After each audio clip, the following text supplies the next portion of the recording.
Hello everyone, and hello, it's me, Juan Gamer 54, back in another video. Today, we are back. Yes, we are back, and we're going to continuing the month of August. Well, technically, the month of FNAF. Well, technically, it's supposed to be a week, but hey, why not? We're going to make this a whole month here on the channels. So, we're going to be continuing off from last time. Yesterday, we did a reaction video to the first ever FNAF Theory by Game Theory, and now we're going to be tackling FNAF 2. So, I mean, yeah, that's pretty much it. Of course, we're not just going to spam game retro reviews about Game Theory. We're going to do more stuff. Don't worry. It's not just going to be bombarded by Game Theory videos over and over and over. We're going to explore more people out there tackling FNAF. Heck, we're probably even going to tackle stuff that is related to FNAF or inspired by it. But without further ado, sit back, relax, let's go. Hello? Tackling Hello? FNAF 2 this time. Hello, and welcome to the new and improved Five Nights at Freddy's 2 video. I'm here to answer any questions the game may have left unanswered. The game's developer, he's a pretty tricky guy. Ha! Don't worry, though. We'll get everything cleared up. Oh, and, watch out for the puppet. What? Oh!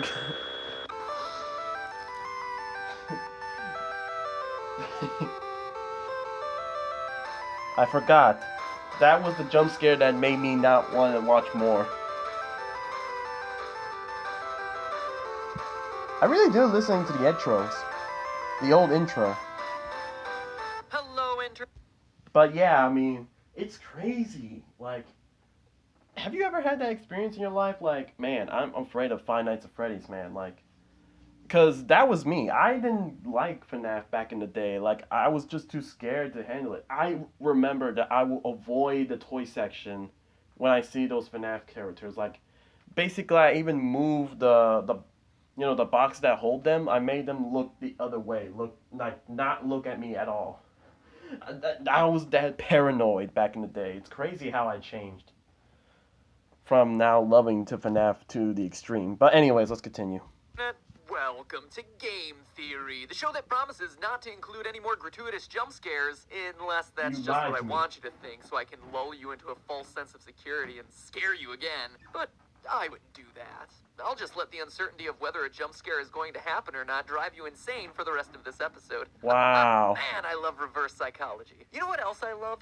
These games! Not because I'm freaked out by the rosy-cheeked, tingle-looking, emotionally dead animatronics. Okay, well, Balloon Kid is pretty messed up. Ha. No, what I appreciate about these games is the level of thought that went into every element Oh, of pimp the slap. story. When you create a game Balloon that has boy. people rage debating about whether it's a sequel or a prequel, you've definitely done something right. Unless that was never your intent, in which case you've done something horribly, horribly wrong. Anyway, Dang. the point is, Five Nights at Freddy's 2 looks to be everything you'd want in a sequel. More cameras, more danger, and more fan.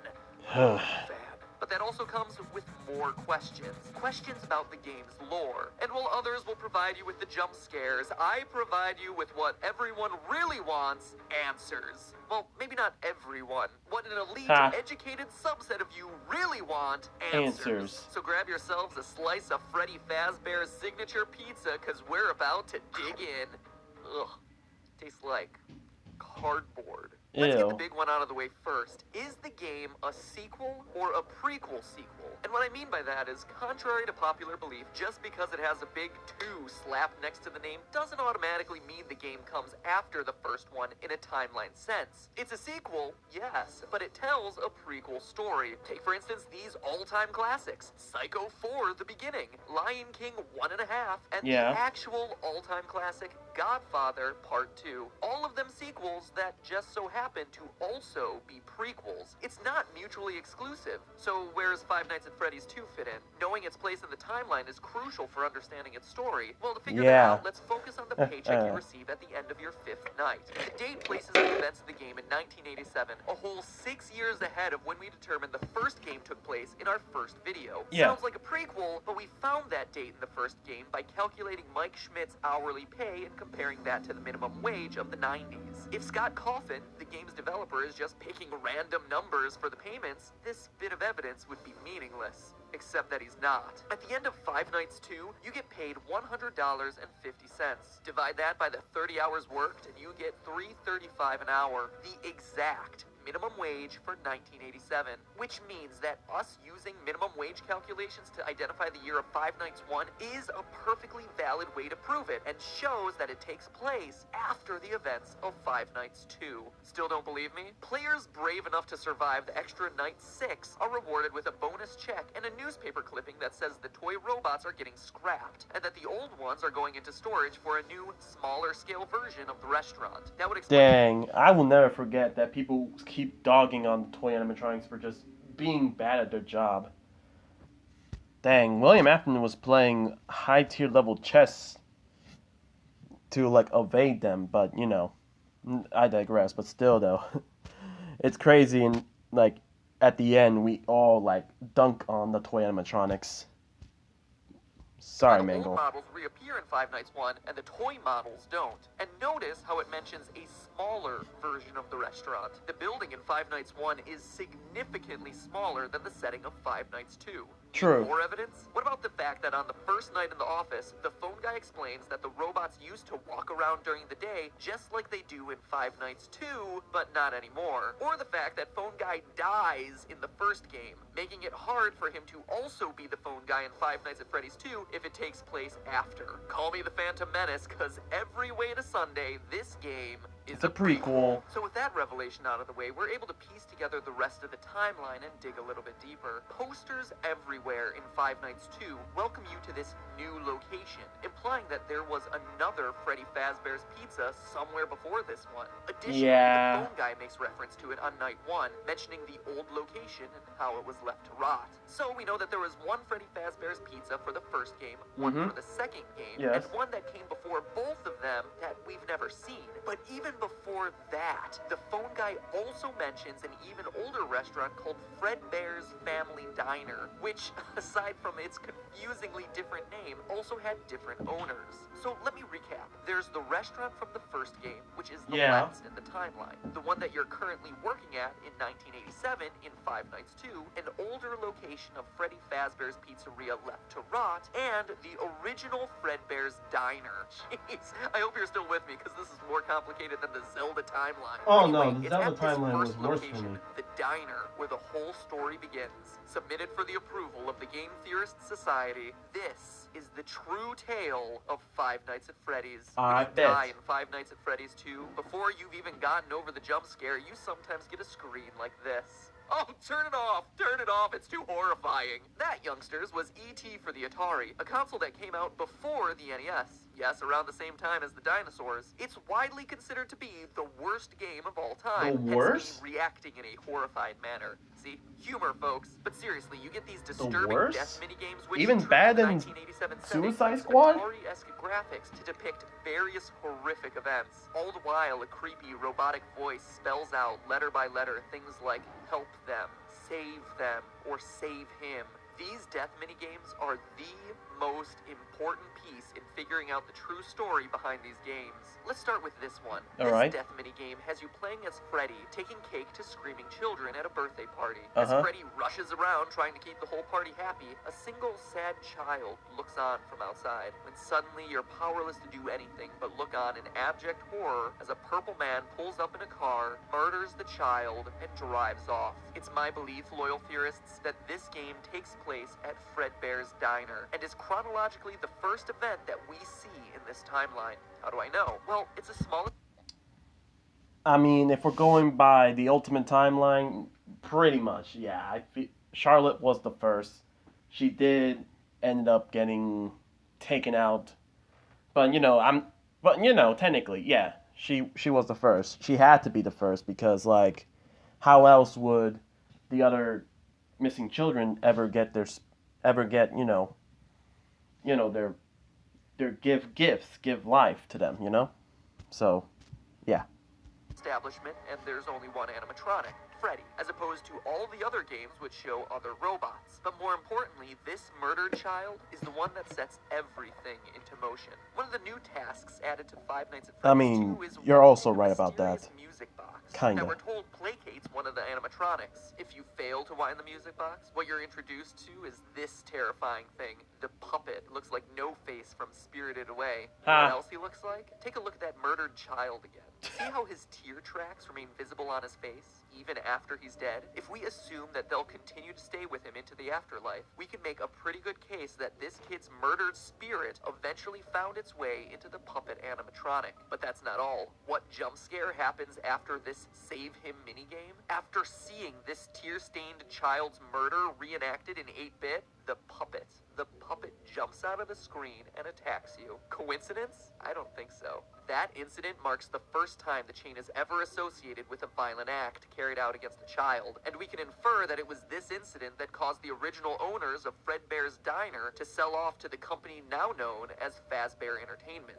Now, I don't know about you, but if I was senselessly murdered and left to haunt a crappy pizza place for the rest of my life in the body of an awful-looking clown doll, I'd want to get my revenge as soon as possible. Unfortunately for our vengeful puppet, though, it doesn't quite turn out that way. Fast forward a few years to Freddy Fazbear's Pizza, the first location, the one that has yet to appear in a game. This new restaurant is the one we learned about in my earlier episode and throughout the first game, where our pal the murderer uses a golden Freddy suit to lure away and kill 5 children in the back room. As we read through the various articles on the wall, he gets caught the next day, but the body's... Oh, well, you're right about the color, but not really the animatronic. Look, I get it. This is from long ago, way before we even know things. But it's like, geez, how things used to be so simpler. We were like, it has to be Golden Freddy. Come on. Like, why is he slumped over? How FNAF has changed. And it's gonna keep changing, let's be honest. I mean, like, I am 100% in the firm belief that they're going to announce a new FNAF game coming up. And it would probably be a Carnival something, or Help Wanted, or, Security Breach 2 or something. I don't know. But we're getting a new mainline FNAF game, to be honest. But let's continue. Are never found, presumably because they've been stuffed into the animatronic suits. The restaurant stays open for a few months until the dead body stink starts to waft off the robots. It causes the place to get shut down for health reasons. But how do we know this happened in the first pizzeria's location? Again, we turn to what the phone guy says. On night 2 of Five Nights 2, he mentions the smell coming from the old animatronics. The smell that got the original restaurant shut down. We also know that after the Golden Freddy incident, it took multiple months for the restaurant to get shut down. That couldn't have happened in the restaurant of Five Nights at Freddy's 2, which is shut down on night 6 and into the foreseeable future. But outside of these lore clues, it also makes logical sense. Before the Golden Freddy murders, there was one dead child whose tear-stained soul existed in the form of the puppet. But now there are 5 more dead children, and thanks to another of the death minigames, we find out exactly what happened to them. In the Help Them minigame, the puppet stuffs the dead children into the robotic suits, giving their souls new life.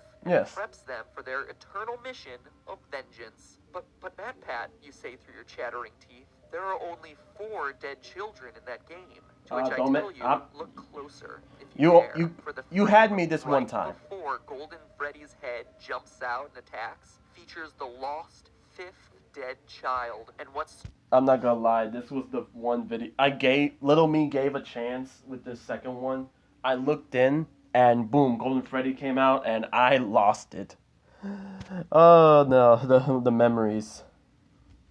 Started as a haunted puppet has suddenly become an army of possessed animatronics out for revenge. But wait, that's not all we know. We also know the murder was committed by the same guy who killed the first child. How? Look at the Foxy death minigame. Twice, Foxy runs out to meet the kids. But the 3rd time, we see the tall purple man again, smiling.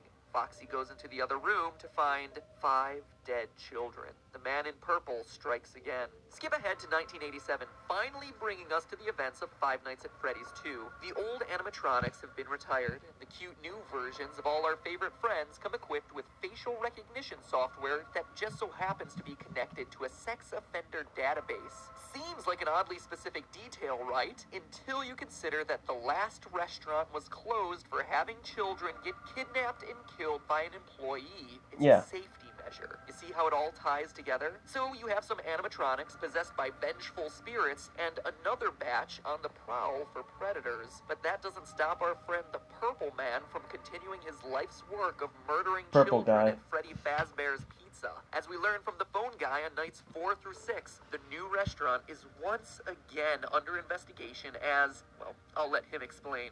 Hello. What on earth are you doing there? Didn't you get the memo?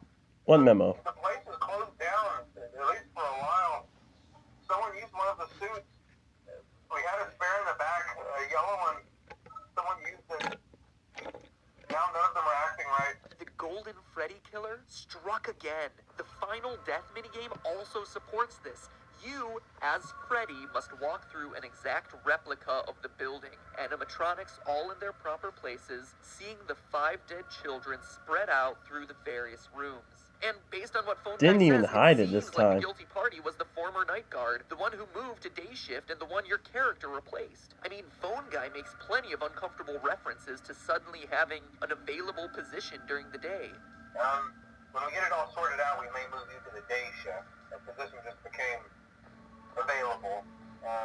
We don't have a replacement for your shift yet, but we're working on it. But is the Purple Man really someone we've never met, and who's only worked there a week? Or is it someone we trust? Someone with a long history with these characters? Someone no one would suspect? The head guard. The one forced to fill empty positions and teach new recruits by leaving them instructions over the phone. Is the Purple Man the phone guy? Ask your...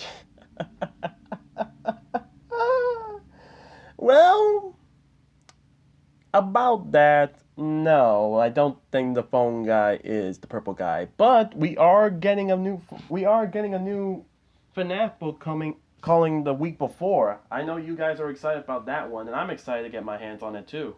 Oh right, and tomorrow is supposed to be the release of the VIP book. So if you guys haven't subscribed yet, go ahead, subscribe. I'm still debating whether or not I feel like we're gonna do a review on it on the extras channel. So I will leave a link down to the extras channel, so that way you guys don't miss it out. But yeah, hopefully with the week before we get more insight about Phone Guy. This. What do we really know about Phone Guy? Let's look at what he says. First, he always speaks like an outsider looking in. He refers to the management of the company as they. So he's not a higher up like the CEO or even a manager. But he's also not a typical day worker, as he says things like the employees and the staff. So he works there, but isn't generally considered a regular member of the company. We also know that he's qualified to take the role of a night guard. As we learn, he plans to take over the position sometime after night 6, and is on his way out of the position by the time the first game starts. For now, just make it through the night. When the place eventually opens again, I'll probably take a night shift myself. I actually worked in that office before you. I'm finishing up my last week now, as a matter of fact. What else do we know? Well, we know that Phone Guy has a long history with the company, being with it at least since the first pizzeria that we haven't played in. He also openly admits that Foxy the Pirate was always his favorite, and that he has never liked the puppet because, as he says, it was always thinking. Yeah, I told you wouldn't have any problems. Did Foxy ever appear in the hallway? Probably not. I was just curious. Like I said, he was always my favorite. I'll be honest, I never liked that puppet thing. It's always thinking, and it can go anywhere. Okay, but what do we know about the Purple Guy? guy, the Golden Freddy Killer. Well, Ha. let's look at the minigames again. He has a long history Springtrap with the Killer, franchise, actually. killing since it was Fredbear Diner. We see him smiling as he watches Foxy perform, Phone Guy's favorite, right before Foxy sees the room of dead children. Uh-huh. We know that the puppet and the killer wouldn't get along, which would explain Phone Guy's discomfort around a creature that he describes as always thinking. And here's the bombshell. We know the killer is a security guard. How? On very rare occasions during the Save Them minigame, while Freddy chases the puppet, the Purple Man appears and chases you. Look on his chest. It's an orange badge, the kind that would be given to a security guard. Now Yeah. look at his eyes. Notice the white spots? An odd, seemingly innocuous detail. But now look at Golden Freddy. Look deep into his dead, vacant eyes. What do you see? Two white spots. Pinpricks, really. Barely visible. They're there. And now finally, what do we see in Purple Guy's hand? Well, the Atari graphics make it tough to discern. It's not like any gun or knife I've seen. No, Now, not that gun. to me is very clearly a phone. The robotic voice is spelling out for you, save them, save them. But when Purple Guy, Phone Guy, catches you, the screen crashes and all you're left with is... You can't. But that's not where it ends, Internet. As you and I both know, there's still Five Nights at Freddy's 1. If this game is last in line, and the puppet is truly pulling the strings behind all of this, you might be asking yourself where he is in Five Nights 1. We know the other animatronics got scrapped, but this ghostly guy should still be around if this timeline I proposed is correct. And get this, the puppet is in the first game. Take a look at the East Hallway. Seems Alright. pretty normal, right? But every so often, the posters on the walls change to this. A crying child with two streaming lines down his face. Look familiar? Yeah. It should. The Five Nights at Freddy's series is about vengeance. One child. 6 children. More. Looking for revenge against a sick child killer. The Purple Guy. The guy who just so happens to be the first voice you hear in turning on these games. Save them. Save them. You can't. But hey, that's just a theory. A game theory.